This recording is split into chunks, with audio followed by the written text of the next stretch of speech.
Hello and welcome. My name is Tom Webb. I am a postdoctoral researcher at the University of York studying the coastal cryosphere.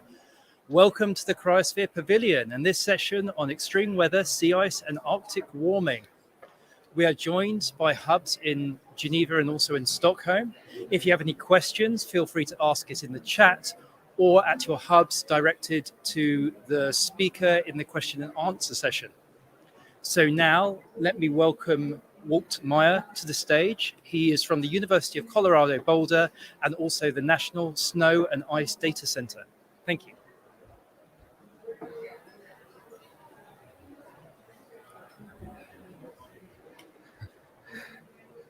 All right. Thank you for the introduction. So again, I'm going to talk a little bit. This will be a probably fairly short, a little bit about sea ice and the warming and some of the impacts on extremes that we see both within and potentially outside of the Arctic as well. So I'm at the National Snow and Ice Data Center, and we're at the University of Colorado. And just a quick little background for folks that are not familiar. We have a pretty sizable research group and do a lot of research in all kinds of aspects of the cryosphere, snow, sea ice, permafrost, glaciers, Greenland, Antarctica. But our main section is actually on data archive and distribution. We're one of the NASA main NASA data centers for the data center for snow and ice. So we archive all the NASA products. We also have a NOAA data center there as well, and house that. We also have some projects that support local and traditional knowledge. So that's also a component. We do research with communities and partner with communities in the Arctic, and do some outreach and public education as well. So in terms of the Arctic, for those that were at my previous presentation, I talked about the extremes that we're seeing in the Arctic. You're probably familiar with the real extreme sea ice loss that we've seen. That's one of the big changes in terms of the Arctic Ocean. There's much less ice cover year round, particularly during the summer season and into the autumn. And this is the October trend. You can see the significant trend in the blue shades there, about 12-13% per decade of losing ice, particularly on the Siberian side.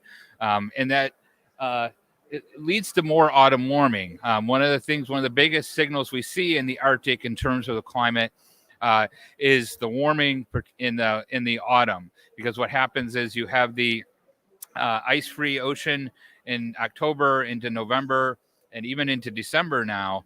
And the atmosphere, the sun has gone down, the atmosphere starts to cool, but you have this big heat source, and that heat is providing energy and providing heat to the Arctic and keeps the atmosphere warmer. So you see a lot of surface level, and even that heat even goes up higher into the atmosphere. So that autumn warming, that open water, it's more energy and more moisture. So potential for more storms and greater, more significant storms. There's also more open water. This is throughout the summer, even, and even you have earlier opening in the springtime. So you overall have more open water. It's a longer fetch area of open water where the winds can blow across. So that leads to larger waves. And the coastline, those can have big impacts, coastal flooding. And then as we're also seeing thawing and permafrost along the coastline and throughout the Arctic, that leads to coastal erosion. And as we're opening things up, there's also an impact in terms of open shipping lanes, and then the ocean effect, coastal snow, which I'll talk about in a couple minutes too, and rain on snow events. I'm not going to talk too much about that.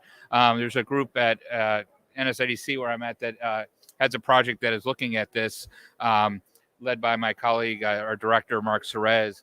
And these have a big impact as well, where you're getting warmer temperatures. You have more rain events instead of snow events. And that rain on snow has big impacts on the terrestrial, as well as potentially on the sea ice and ocean areas. So folks have probably seen this, the Arctic amplification. This is where the Arctic is warming 2 to 3 times faster than the rest of the globe. This is a really nice image. Zach Labe, who's at Colorado State University, he has a really nice website and puts together some really nice figures. So I often steal liberally from him because it saves me a lot of time. But this is a really nice figure. This is from NOAA in NASA GISS. Temperatures, and you see the Arctic is about a 3 degree C temperature increase compared to about 1 degree for the global average. And this is due to the loss of sea ice and the feedbacks that we see as the Arctic sea ice decreases. You've got the high albedo sea ice being replaced by the low albedo ocean. That means more heat gets absorbed. And again, a lot of this is happening in the autumn and into winter region. And this next shows that this is a little probably complicated, but this is another nice figure from Zach Labe, January through December on the y-axis from top to bottom, and then the years on the x-axis starting in 1950 actually. And this is basically the ranking of the individual years for each month. And basically the colder months, the lower ranked years are in blue, and then it converts into red for the warmest. So the darkest red is the warmest year of each month, and then the darkest blue is the coldest year. And what you see, obviously, all the reds over on the right side in their more recent years. So this is your warming, but you also see the red is focused on the autumn into winter, and to some degree into spring, March and April as well. Not so much in the summer. And that's because you have in the summertime, all the energy is going into melting the ice. So there's not as much of an anomaly in the temperature, even though you have a lot more energy going into the system. You're melting the ice, or you're warming the ocean, and the atmosphere stays pretty much the same. So it's less. There's still a warming trend, but it's much less notable than in the autumn and through spring. So stronger storms. One of the you have the ocean, and that provides a source for humidity, for moisture, and heat for storms. So when you have ice not present, that allows these storms that can develop and then penetrate farther into the ice pack and into the Arctic in general.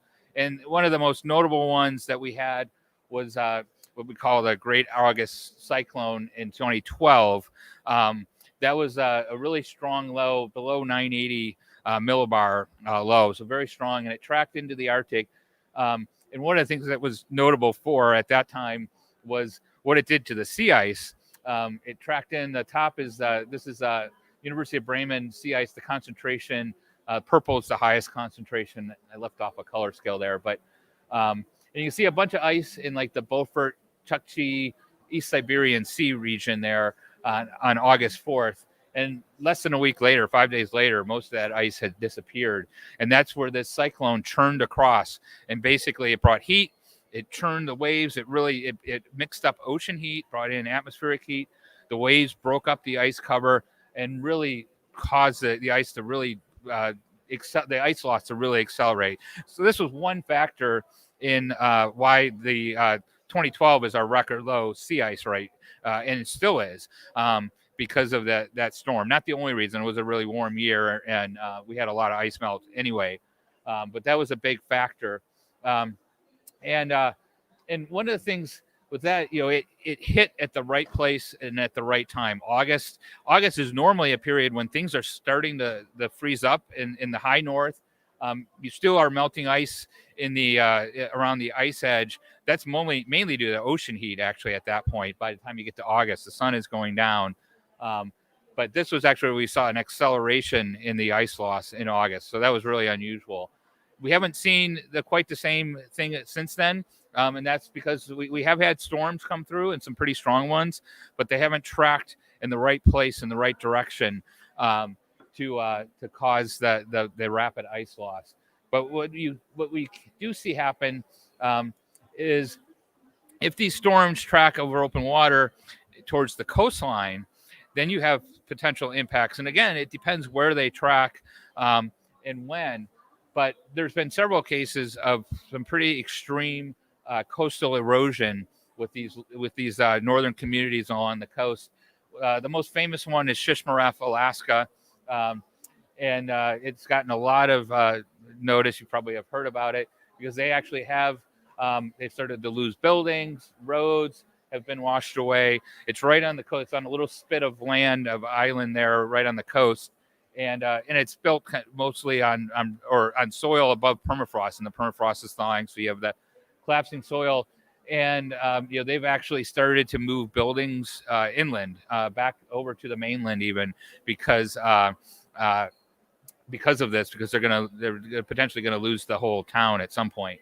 And there's other villages like Kivalina is another one, which is I think on the other side of the bay there, that are losing coastline. So, and these are, one of the main factors again is you have the increased fetch, the waves, especially when you have storms, and the permafrost is thawing, and so you can really lose coastline very quickly.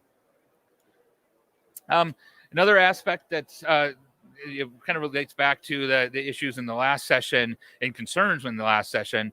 As we open up the ice cover, we are opening up shipping lanes. Particularly the northern sea route has been largely open, and then the transpolar sea route over the pole is potentially a real shortcut and would be largely through completely international waters.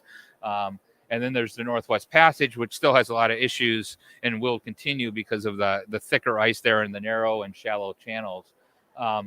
But of course, as you are opening up shipping lanes or other resource extraction and things like that, relating to the storms, you have risks there as well. As you put ships into the Arctic and more of them, there's a lot of risk with greater storms, as well as the remaining ice cover. This is a paper recently by Lawrence Mudrick and others at Environment Canada that showed how the change in season is going to increase under different scenarios. So the top line is the 1 degree. That's basically where we're at.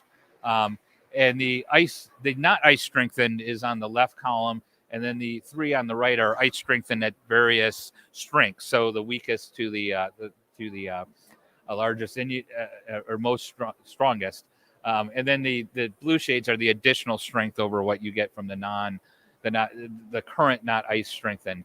And you basically see, as you expect, plus 2 degrees, you significantly lengthen the ice season or ice free season, where they can transit or the time they can transit, either through ice-free conditions or lower ice conditions where the less ice strengthened ships can go. The other thing that I mentioned that is an interesting effect as well is the potential for increasing terrestrial snow cover. When you have a big area of open water, you have the cooling atmosphere in the autumn. What happens when you have ocean, warm, moist ocean going across, winds blowing from that onto the cold land, you can get coastal snow. I grew up in Michigan, and that was a very common thing in Michigan and the Midwest. You get the lake effect, what they call the lake effect snow, where the lakes haven't frozen up yet. You get the winds blow from the west or from the south or north, and you get cold air comes across, picks up all the moisture in the heat from the lake, hits the land in that cold air, and it just dumps all snow. So I have sisters actually live right on the coast of Lake Michigan, and you'd be 100 kilometers away and it'd be nice and sunny and clear, and then you get to the coastline and it'd be in the middle of a blizzard, and you get the same effect from the oceans. You can, because again, depending on where the circulation is, you can get going across the open ocean in the autumn over the land, particularly in Siberia as well as in places in Alaska. And we see this is in October.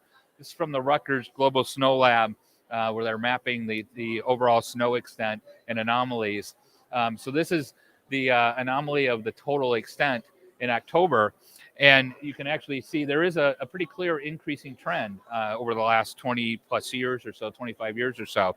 So this is, in some ways, it might seem counterintuitive. We think of warming, snow should be decreasing. The ice is decreasing, snow is decreasing. It's definitely true that snow is decreasing in the springtime. We're seeing much earlier melt in springtime. But in the autumn, at least in some areas, we're seeing increases, particularly in the Arctic regions. And that is at least partly due to this effect of having this open water source available as the land is cooling and the ocean remains warmer. And November looks very similar to this. I just chose October because it's the most recent data. This is actually on the left is October 2021, and you actually do see 50% or so increased snow cover. That's just 1 month, but the trend on the right shows you that there is a definite increasing trend there. So that's kind of the impacts of the extremes in the Arctic region. Probably not comprehensive, but that's kind of just a quick summary of those. The other extremes that people talk about a lot is the mid-latitude connection, the connection between the Arctic and the changes in the sea ice and the Arctic warming, and how that may affect the mid-latitudes. And this was a really big paper. Jennifer Francis and Steve Vavris in Geophysical Research Letters, published in 2012. And this, in our community, I'd say this made a bang. This was, maybe not quite Einstein special relativity level, but this was a pretty big paper, and really got a lot of attention. And it got a lot of attention in many ways. So the first to kind of just quickly summarize their paper, the idea is you're warming the Arctic and you're losing sea ice. You're warming the Arctic. That's changing the balance between the the cold Arctic and the warmer mid latitudes. And the jet stream kind of is essentially set up by this balance, by the colder Arctic and the warmer mid latitude. And you can break down from time to time as cold air spills out, and the jet stream gets kind of wavy instead of being more west to east flow. And the idea is that as you warm the Arctic, that balance is decreasing. So it's more easy for that outflow of that colder air, which is relatively less cold, to spill out and cause this wavy jet stream. And that does is it weakens the jet stream. You get more of a north-south flow instead of a west to east flow, and that leads to more extreme events. So when you have this wavier jet stream, that allows air from the south to more easily infiltrate north on the one side, or from the south or from the north to infiltrate south. So you can get cold air outbreaks, you can get heat waves. It also tends to slow storm tracks, so you get more extreme events like you can get highs that get stuck, and you get a heat wave and drought. You can get flooding if you get a storm that moves very slowly, as the jet stream doesn't move it out like it normally would. So that's kind of the idea behind that paper, and behind the idea of this connection. And like I said, it got a lot of attention at the time, and it still gets a lot of attention. This is just this last winter. It certainly got a lot of press in the United States, especially when anything happens in Texas, it gets a lot of attention in the United States. But when they had the big cold outbreak, near record low, it was certainly lowest in many, many years, in February 2021, and it caused a big power failure, and people lost power and had pipes breaking and flooding, and I think there are people still recovering from that. So it had a big impact, and it really, it was a cold air outbreak, a very strong cold air outbreak. So, even at this point, there was the connection, or people talked about this, is the warming Arctic, and how that was one thing that could be contributing to that. So, is there actually a connection? So this is where, I think things are pretty, it's been an interesting discussion. There's been a lot of talk. This is my little, I just made a screenshot of my little library of papers I've collected, and this is not even close to being comprehensive. These are just ones I've seen, and I just save them because I think they're kind of interesting. There's like about 25 there in the last 10 years or so, and that, again, this is a pretty small sampling of them. There's a couple I just was looking, I saw in the recent couple days that I haven't even downloaded yet. But it stirred up a lot of talk and a lot of controversy, and particularly from kind of a skeptical community. There were a lot of people that really pushed back and still are pushing back against this, that they don't feel that this connection is really there. That the Francis and Vabris paper looked at some data, some reanalysis data, and basically correlated these changes in the jet stream with the loss of sea ice and with the warming. And of course, we all know correlation does not mean causation. And so a lot of folks, especially tropical climatologists, atmospheric dynamics folks, that really felt that the Arctic is not a big enough player. It's a smaller area. There's not as much energy. That the tropics are really much more of an influence on the mid-latitudes compared to the Arctic. So there have been several papers that it wasn't just this this kind of like belief. There was papers that have been published that showed that no, there isn't a link. They don't find a link depending on what data is looked at, and how it's looked at. So it's gone back and forth for many years. This just came out. Well, I shouldn't say just came out. It came out in May, and it made a pretty big splash. And that's one of the things with these kinds of studies. They tend to get a lot of attention in the media. And this one, you can see from the headline here, landmark study cast doubt on controversial theory. So this study basically said, we don't find any link, that it doesn't, the changes in the Arctic don't connect to that. And it got played up quite a bit in the media as like, okay, this is it. This is the answer. This is, we've got it. There is no link. The headline, and this is in Science, so it's not like this isn't a tabloid New York Post or whatever. So, but the thing that is interesting here is this was a presentation at the European Geophysical Union. This is not a peer-reviewed paper. I assume they're probably going to publish a peer-reviewed paper. I haven't seen it yet, but this is just a small talk at EGU. That's generally research in progress, and yet it's still got a lot of attention.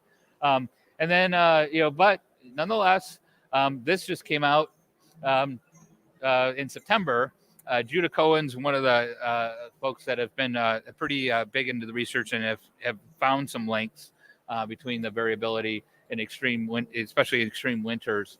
So this was in September, and saying, yes, there is a link. So it really gets into the weeds. There was a big U.S. National Academies study on this and workshop on this way back in 2013 or 2014, I think it was. That was a big report came out of that. But even since then, I think we're still in this area of, we don't really know. And I think one of the things it's a concern is it may be wishful thinking to some degree. Not to say that like Jennifer Francis and Steve Babris and others that have found links that they're making things up or that they're not interpreting the data correctly. I mean, they're really great scientists. I know Jennifer and Steve, and they do great work, and their papers are good. But I think there are things that depending how you look at the data, it's hard. You can come up with different answers. And one of the things is we're looking at extreme events, and extreme events are by their nature rare. And trying to detect a signal in extreme events and a record that's only about 40 years old is very difficult to do.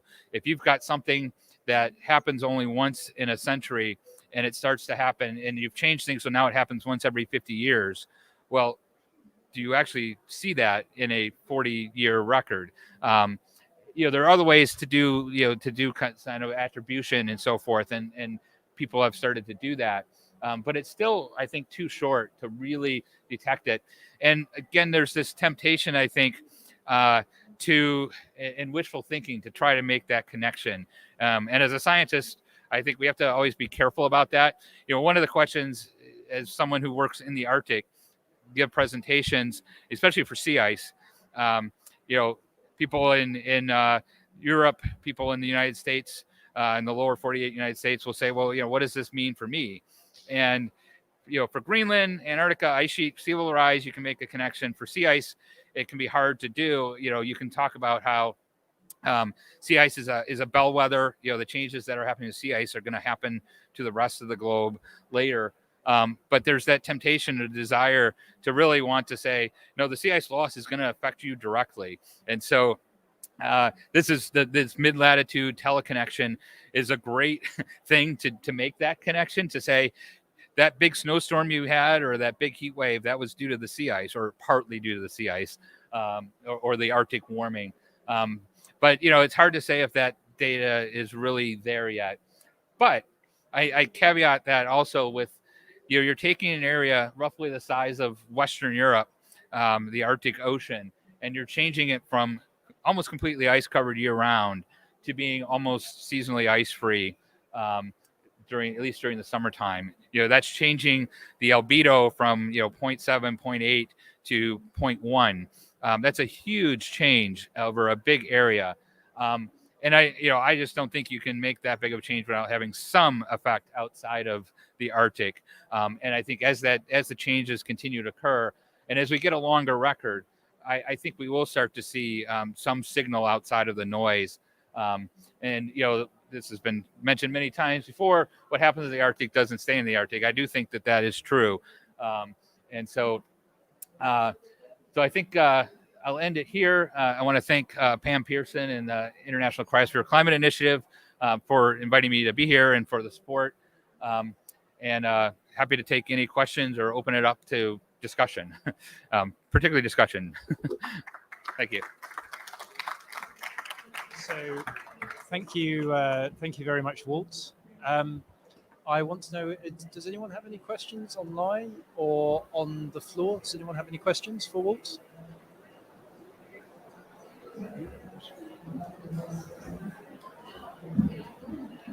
Sorry, I've got a very quick question with regard to the definition for extreme events.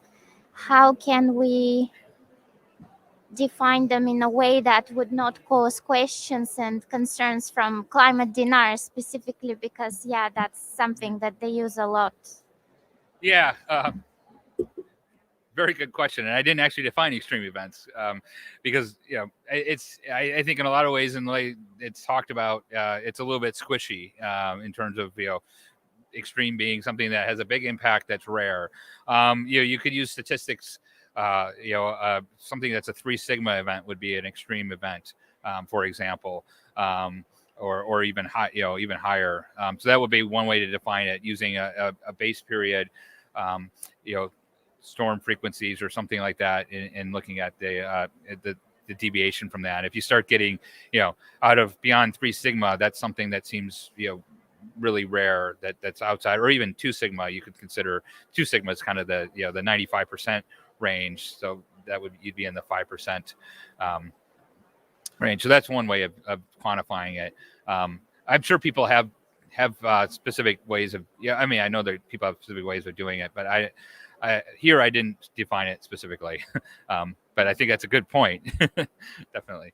Yeah. So thank you very much for the presentation. So you wrote there the data record is still too short. And so my question is, may paleoclimate studies from ice cores can help in bridging this knowledge gap? Thanks. Yeah, great comment on that. And it definitely, that's the paleoclimate record could certainly help. I'm not a paleoclimate person at all, so I'm not sure what kind of events might get captured in that. Things like coastal flooding and things like that potentially could, I think. But I think, that's a resource that we could certainly look at. And probably people have looked at that. You may be more familiar with that, but I think that's a good point. Yeah. So I actually have a question, but we've got some more questions. No.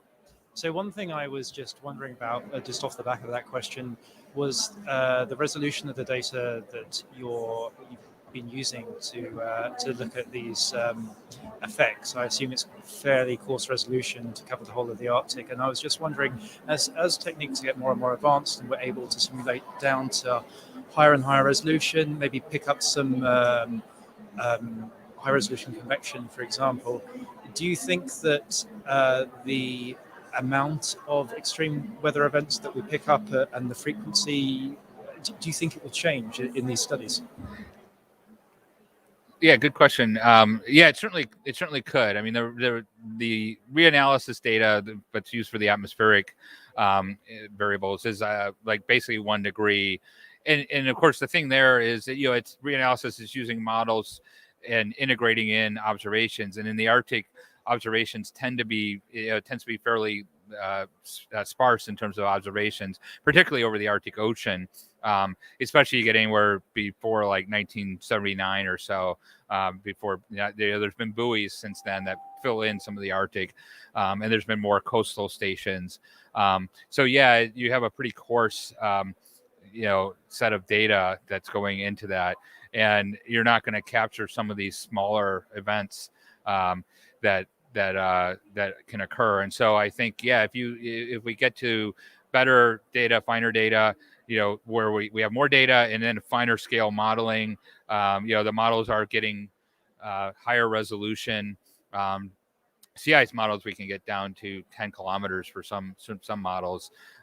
So that's starting to get some small scale effects, but that's certainly a limitation in terms of our records. Yeah.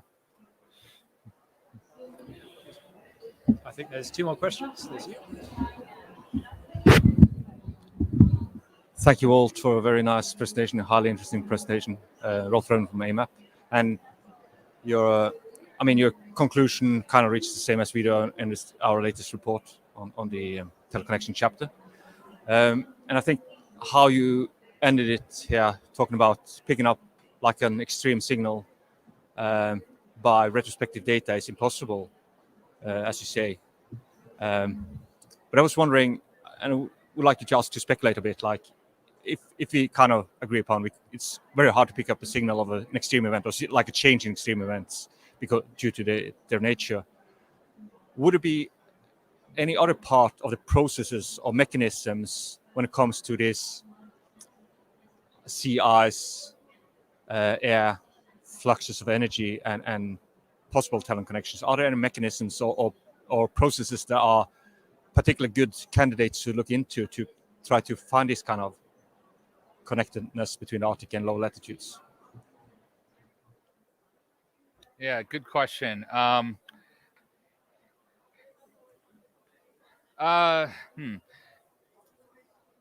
not probably the best person to answer that because someone like Jennifer Francis would be a really good person to answer this, or others. But the what they looked at was this, kind of the waviness of the jet stream and how far the jet stream goes north, and one of the things is that you have these rare events happen. Nothing. As far as I would say, I've seen nothing unprecedented has happened. So it's just a matter of frequency. So that lends the idea that you just need more data. But the physical mechanisms, I think, is the thing that people have been connect. You have warming in the Arctic. That warming starts to go up. It helps spin up the stratosphere. The stratosphere can break down, and then the stratosphere connects with the troposphere, and that's what that may not be a very coherent understanding of the top of my head of the connections there. But, so there have been some of these physical mechanisms that have been theorized and looked at with models. And this is where I think it gets interesting and certainly out of beyond kind of my real understanding, at least easy understanding, is, you get into the modeling things in this paper, this landmark study did it was a model, and they said, hey, we did it with lower sea ice, with higher sea ice, we didn't see a connection, but does the model have the proper physics to make that connection? Again, I'm not a modeler, so it's hard for me to really evaluate that. Other models, though, other modeling studies have shown, we do it we run it with less sea ice, and we do see increased storms and in China or in Northern Europe. And that's the other thing that I think is difficult about these. You get these extreme events, they happen in different places at different times. So that makes it it's not like, every October storms start becoming more frequent or something like that in Northern Europe. It's like, one year you get a really cold outbreak in the Eastern US. The other year it's in Northern Europe. The next year it might be, or 2 years later it's in China, or so it gets really hard. So I think making better physical connection between the actual Arctic warming and the troposphere, the stratosphere, and the connection with the mid-latitudes, and getting models that I guess we have more confidence in, or maybe higher resolution, that gets to more fine scale physics that we can compare. I think maybe that's the answer ultimately, to try to do that, along with more data, that we can start to see a signal outside of the noise. So, yeah. Are there any more questions? Do you have a question?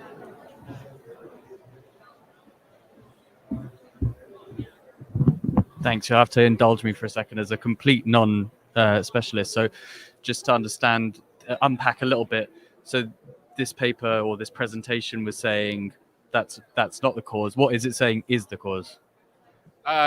Yeah, good question. I don't remember the specifics right off the top of my head right now, but if I remember correctly, it was the tropics that they saw. I think it was Pacific changes in the Pacific circulation in the North Pacific. I think particularly were the driving mechanisms. Yeah, that's a good point. I mean, if you're going to say this isn't the cause, something else has to be the cause, or should be, right? So they did talk about that. Yeah. Okay. So I want you to join me in thanking Walt again. Thank you very much. Okay, thank you.